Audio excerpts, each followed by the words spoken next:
Welcome to 9 ultimate. आज हम यहाँ पे बात करने वाले हैं यूपीएससी का तैयारी शून्य से कैसे शुरुआत करें, कितनी देर पढ़े, कौन सी किताब पढ़े, सिलेबस क्या है, कितना एग्ज़ाम होता है, तमाम सारी चीज़ों पे बात करने वाले हैं।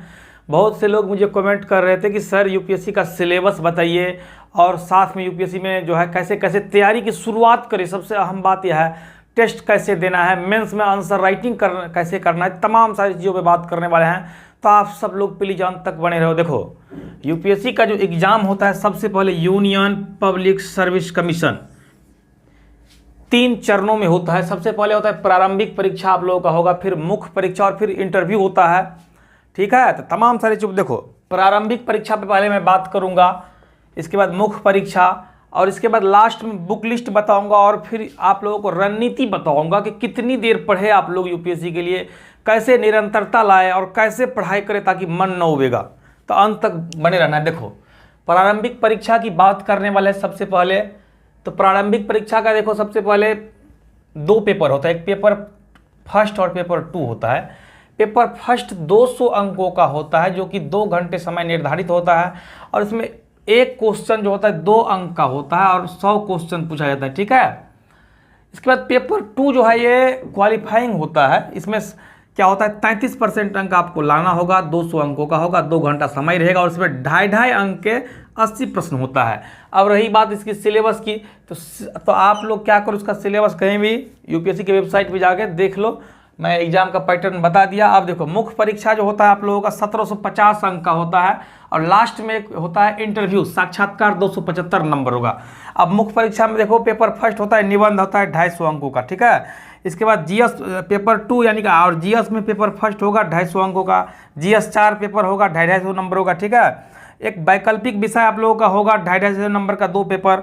इसके बाद 300 नंबर का क्वालिफाइंग होगा, जैसे हिंदी मीडियम का कोई स्टूडेंट है तो इंग्लिश का पेपर होगा जिसमें इसको 75 अंक लाना होता है। ठीक है, अब देखो लास्ट में इंटरव्यू होगा 275 नंबर का। तो ये तो एग्जाम का पैटर्न हो गया कि कैसे कैसे एग्जाम आता है। अब आप लोग जो कमेंट कर रहे थे कि कौन सा बुक पढ़े, आप लोग प्लीज अंत तक देखो और ध्यान से देखने की जरूरत है।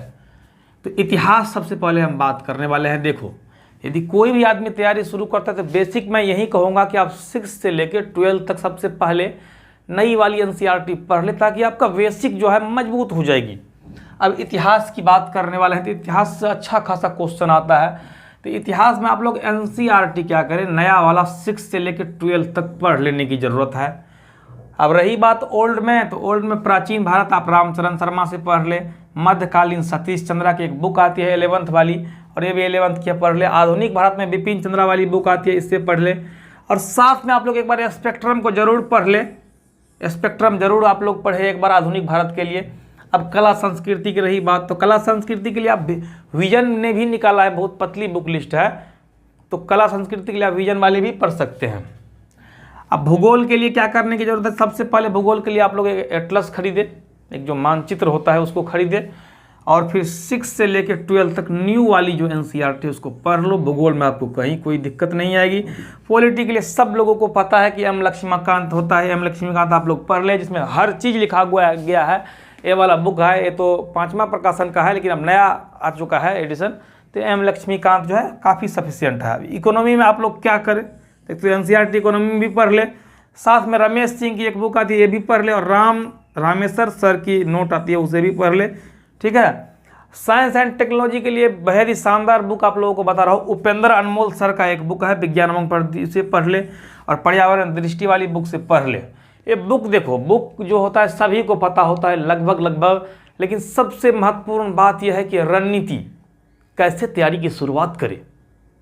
देखो पहली बात है कि आप लोग यदि बेसिक ठीक नहीं है तब आपको कोचिंग करने की ज़रूरत है। यदि आपका बेसिक सही है तो फिर आप कोचिंग ना करें, मेरे हिसाब से ऑप्शनल की क्लास कर ले, बाकी जीएस खुद से पढ़ा जा सकता है, ऐसा नहीं है। तो अब हम बात करने वाले हैं कि तैयारी की शुरुआत कैसे करें। उम्मीद है कि आप सब लोगों की समझ में आ गया होगा। देखो बुक वगैरह तो आप लोगों ने देख ही लिया होगा। मेरे हिसाब से यदि कोई शुरुआत से तैयारी शुरू कर रहा है 0 से, तो आप हिस्ट्री से स्टार्ट करें और इसके बाद पॉलिटी पे जाए। तो सबसे पहले आप लोग क्या करें, एनसीईआरटी हिस्ट्री से स्टार्ट करते हैं, एनसीईआरटी पढ़ लो। लेकिन देखो क्या है कि एनसीईआरटी को समझने के लिए अच्छा खासा ज्ञान होना चाहिए। तो इससे पहले आप लोग क्या करें, एक बार मैं आप लोगों को कहूँगा कि क्रॉन या ल्यूसेंट से एक बार आप लोग हिस्ट्री कम से कम समझ ले कि प्राचीन भारत का क्या दायरा है, मध्यकालीन क्या है, आधुनिक क्या है। सभी आपको बताएगा कि शुरुआत जो है एनसीईआरटी से करना चाहिए, लेकिन मैं कहूँगा नहीं, शुरुआत एनसीईआरटी से नहीं। एनसीईआरटी को समझने के लिए आपको उस सब्जेक्ट का अच्छा खासा ज्ञान होना चाहिए। तो मैं पहले बताता आप लोग, जैसे आपको मैंने कहा कि इतिहास से शुरू करना है,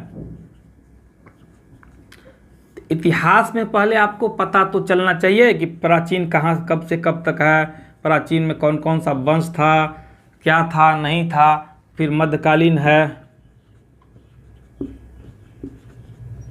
और फिर आता है आधुनिक। तो एक बार आप लोग क्रॉन या ल्यूसेंट से क्या करें, पूरी तरीके से जैसे एक एक सब्जेक्ट को आप लोग पकड़ लो जीएस के लिए। पहले आप लोग क्या करना है कि इसको ले लेना है बुक को, प्राचीन मध्यकालीन और आधुनिक को एक क्रॉन वाली बुक पढ़ लेना है। इसके बाद एनसीईआरटी पढ़ लो जो बुक मैंने बताया वो।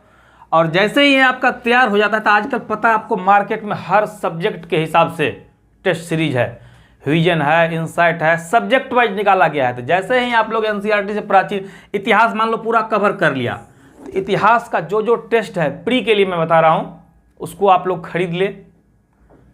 और साथ में क्या करें, आंसर राइटिंग के लिए मैं बता रहा हूँ, एक बार जैसे इतिहास पढ़ लिया, प्री के लिए आपने टेस्ट लगा लिया, सब्जेक्ट वाइज मान लो मॉडर्न का 3 टेस्ट लगा लिया, एनिसेंट का 2 टेस्ट लगा लिया, मेडिएवल का 2 टेस्ट लगा लिया।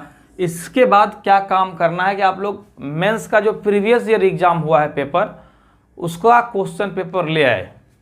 क्वेश्चन ले आने के बाद आप लोग क्या करो, उसको एक बार देखो कि कैसे लिखा हुआ है, फिर जो है खुद से लिखने का प्रयास करें। अब ऐसे ऐसे करके आप लोग सारे सब्जेक्ट में यही विधि अपना सकते हो। एक बार क्रॉन वगैरह से पढ़ लिया, फिर एनसीईआरटी पढ़ लिया, फिर जो बुक बताया उससे पढ़े और फिर टेस्ट लगाए, प्री वाला टेस्ट लगाने का काम करें। अब रही बात करंट के लिए, तो करंट के लिए आजकल बहुत सारी मैगजीन आ रही है, दृष्टि की है, विजन की है, क्रॉनिकल है, कोई भी मैगजीन जो आपको अच्छा लगे पढ़ सकते हो, ठीक है, टेस्ट के लिए। अब रही बात न्यूज़पेपर की, कई लोग कह रहे थे, तो आप लोग देखो कम से कम आप हिंदी मीडियम से मान लो तो कम से कम उतनी अंग्रेजी तो आनी चाहिए। तो आप लोग, मैं कहूँगा एक बार द हिंदू एक बार अच्छे से पढ़े, ठीक है।